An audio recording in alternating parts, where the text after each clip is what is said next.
Welcome back, everybody. So today is a little bit different to my normal videos. Today I'm just going to be going over some of my recent purchases, my latest book haul, and to go over my to-be-read list. I went a bit nutty recently and went a bit mad with a book haul and got quite a few. As you can see here, I am a bit of a sucker for the Penguin Black editions with the black spines. But at the same time, I've got a bit of a mixed bag here. I've got some more modern stuff. I've got another, might be modern classic as well, and some plays as well. So let's get into it. Starting with this, Dracula. It's quite exciting news because I've just joined a book club with some friends of mine from work, and the first pick was Dracula. The book club, I should say, has a bit of an emphasis on classics and maybe some dark academia as well. But because it's Halloween coming soon, the book that was selected was Dracula. I've actually finished this one already. It was the first pick from the book club and everyone's read it, everyone enjoyed it, myself included. It is a lot of fun. It took me by surprise. Although it's old, it reads new.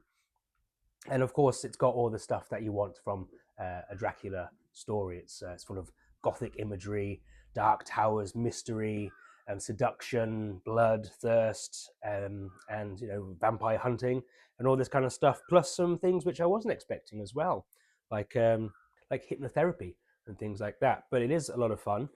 I should say the first 100 pages or so are fascinating, really, really exciting, really interesting. As Jonathan Harper, he first goes to Dracula's castle, or Castle Dracula, I should say, in Transylvania, and he's sort of exploring the grounds, and he can feel that there's something a little bit sinister at work here. He's not even sure if it's just him and Dracula alone in the castle, and there's some really strange goings on. He sees from his window Dracula sort of come out of the window almost like a spider and crawl up the walls, and there's some very seductive vampire women as well come into his room one night. Anyway, that's the first 100 pages, and then it goes into Dracula. He goes to London, and mayhem ensues. Brilliant read. I enjoyed it a lot. Not what I was expecting. Moving on, I'm currently reading this one here. It's called The Overstory by Richard Powers. Do you know Richard Powers? I didn't so much. I've heard of his name a little bit, and I've had this one on my radar for quite a while now, actually. It just sounds really intriguing. It sounds very original, very unique, and I'm actually about a third way through at the moment, and it is beautifully written. I think this might become one of my all-time favorites, actually, if it maintains its quality here. It's hard to explain. It's called like a modern-day fable, and at the moment, certainly in the first third, we're sort of the book is having a spotlight on individual people. We're getting to know these characters and their lives, but everyone is connected with their personal interest or some sort of connection to nature or natural life. Maybe they're studying biology, or they're learning about seeds, or they're studying trees, or maybe there's whole generations of families kind of being observed from one tree that is growing on their land. How these lives become further connected into the book, I'm not sure yet, but as I said, it's beautifully written, and yeah, it's just very interesting and different. It's not anything that I would have picked up before. It's won a ton of awards. The best novel ever written about trees, and really just one of the best novels, period, says Anne Pratchett. So just to give you some context here, it says on the back, Pulitzer Prize and National Book Award winner Richard Powers' 12th novel is a sweeping, impassioned work of activism and resistance that is also a stunning evocation of and paean to the natural world. From the roots to the crown and back to the seeds, the Overstory unfolds in concentric rings of interlocking fables that range from antebellum New York to the late 20th century timber wars of the Pacific Northwest and beyond. There is a world alongside ours, vast, slow, interconnected, resourceful, magnificently inventive, and almost invisible to us. This is the story of a handful of people who learn how to see that world and who are drawn up into its unfolding catastrophe. Yeah, it's going to be good. See you later. Going back to my book club that I recently joined, as I mentioned, there is a bit of an emphasis on maybe dark academia, but certainly on the classics. I'm sure we will get into some more contemporary work as well, but there's so many brilliant classics to choose from. Why move up so quickly into contemporary work? And the second choice is something that I've always been fascinated to read. Such an influential such an influential book as well. This is Dante's Inferno. We're only choosing the first book from the Divine Comedy trilogy, and I'm actually very close to finishing it as well. I'm really enjoying it. It's quite a challenging read, I'll be honest. It's beautifully written, although it's obviously translated from the original Italian. But some of the language, of course, is so rich in imagery, so powerful in its depictions of this nightmarish hell, this hellscape, with all these fascinating characters and real figures from history mixed in with some maybe fictional characters, real places, real cities, real lives, and we're traveling deeper and deeper and deeper into the rings of hell, and we are encountering these people who are basically a symbol for each sin or each vice. But yeah, it's the depictions are very vivid. Like people who are kind of turning into trees, and they're all twisted and stiff and hard. Just the smoke and the fog and the fire and the cities and the burning and the suffering that is going on in these hellscapes. And I'm very close to the end now, so I'm expecting to meet this guy right at the end, Satan himself, which should be quite fun. But yeah, very good. I'm enjoying it a lot. See you later. All right. One of my favorite books of all time is a book by someone called Persig, and it's Zen and the Art of Motorcycle Maintenance. Now, you might think, wow, that sounds awful. But don't let the title put you off, because within the pages of that story is a multitude of things going on. It's all things at once. It's like a travel journal of like a family of a father and son traveling on their motorbikes through Middle America, but it's heavily philosophical. It's heavily spiritual. It's about a man kind of battling himself and battling his own past and his own demons, trying to connect to his son. Anyway, I digress. The reason I bring that up is because I've just bought this one by Peter Matthiessen. It's called The Snow Leopard.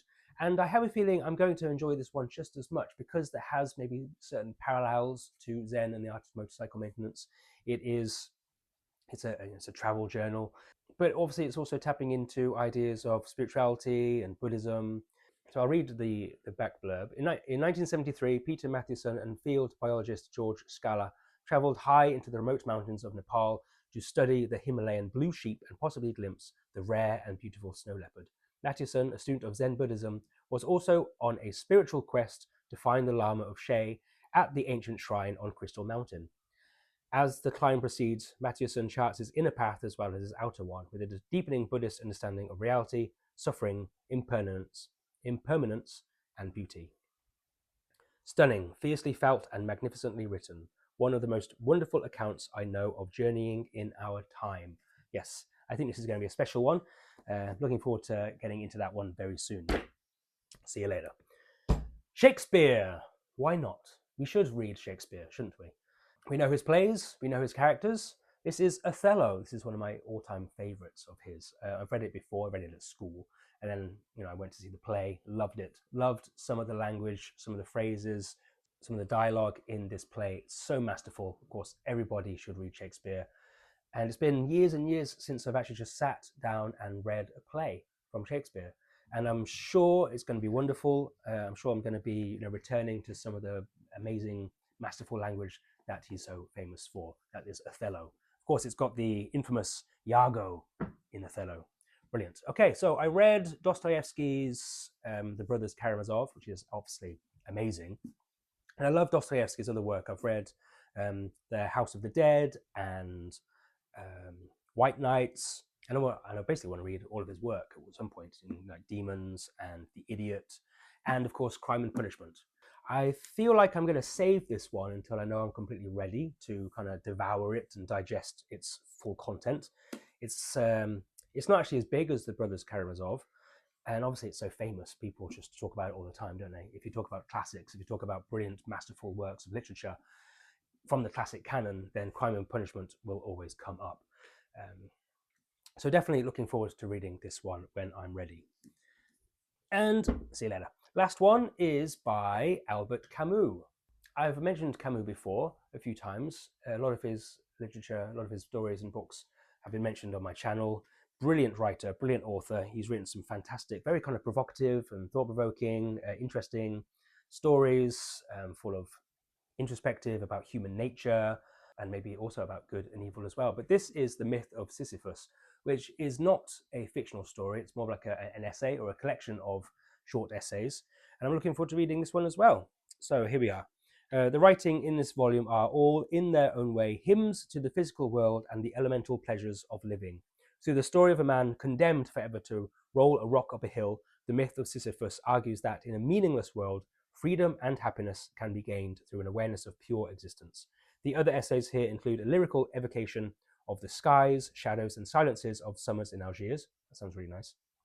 Memories of street life in Iran, and an exploration of beauty as our salvation. Yeah, that sounds pretty excellent. Looking forward to reading this one too. So I imagine what I'll do is I'm going to finish Dante, then finish the Overstory, and then probably get into some Dostoevsky. So yeah, that was my list. I have no more money now, so but you know, it's fine to use money to buy books. I hope you enjoyed my book haul. Let me know in the comments below if you've recently bought any of these or any of the books that you might have bought recently, or what books that you're looking forward to reading sometime as we finish the year. Or, of course, as we're approaching Halloween, what books will you be reading? Any spooky stories? Any Gothic ghost stories? Any dark tales of exorcism or hauntings? Let me know. Okay, see you later. Bye-bye.